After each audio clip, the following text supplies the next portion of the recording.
Bhavani easy சிம்பிளில் இன்றைக்கி ஜவ்வரிசியை வச்சு ரொம்ப டேஸ்ட்டாக மொறு மொறுன்னு ஒரு ஈவினிங் ஸ்நாக்ஸ் தான் செய்ய போகிறோம்.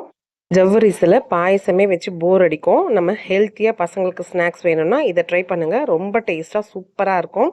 இப்போ எப்படி செய்யறதுன்னு பார்க்கலாம். ஒரு பாத்திரத்தில் 3 மணி நேரம் ஊறின ஜவ்வரிசியை தண்ணி இல்லாமல் வடிகட்டி சேர்த்துக்கலாம். அது கூட வேக வச்ச உருளைக்கிழங்க மசிச்சு அதையும் சேர்த்துக்கோங்க. வெங்காயம், பச்சை மிளகாய், இஞ்சி பூண்டு பேஸ்ட், கொஞ்சோண்டு கருவேப்பிலை, கொத்தமல்லி, தனி மிளகாய் தூள், கரம் மசாலா, சீரகத்தூள், சோம்பு தூள், தேவையான அளவு உப்பு சேர்த்து நல்லா கலந்து விட்டுருங்க. இது கூட ஒரு கிட்ட கடலை மாவோ இல்ல பொட்டுக்கடலை மாவோ இருந்தா 2 ஸ்பூனும், அது கூட அரிசி மாவு 1 ஸ்பூன் சேர்த்து நல்லா கலந்து விட்டுருங்க. ஒண்ணு சேர்த்து வரணும். நம்மளுக்கு இப்ப வடை பதத்துக்கு ரெடி ஆயிடுச்சு. நீங்க பால்ஸ் மாதிரி உருட்டி போட்டாலும் சரி, இல்ல வடை மாதிரி தட்டி போட்டாலும் சரி, எண்ணெயில பொரிச்சு எடுத்துக்கோங்க. ரொம்ப அருமையான ஒரு ஈவினிங் ஸ்நாக்ஸ் ரெடி. உங்களுக்கு டீப் ஃப்ரை பண்ண வேணாம்னா நம்ம குழி பணியார சட்டியில் ஆயில் கொஞ்சம் விட்டு அந்த மாதிரி கூட நம்ம பொரிச்சு எடுத்துக்கலாம்.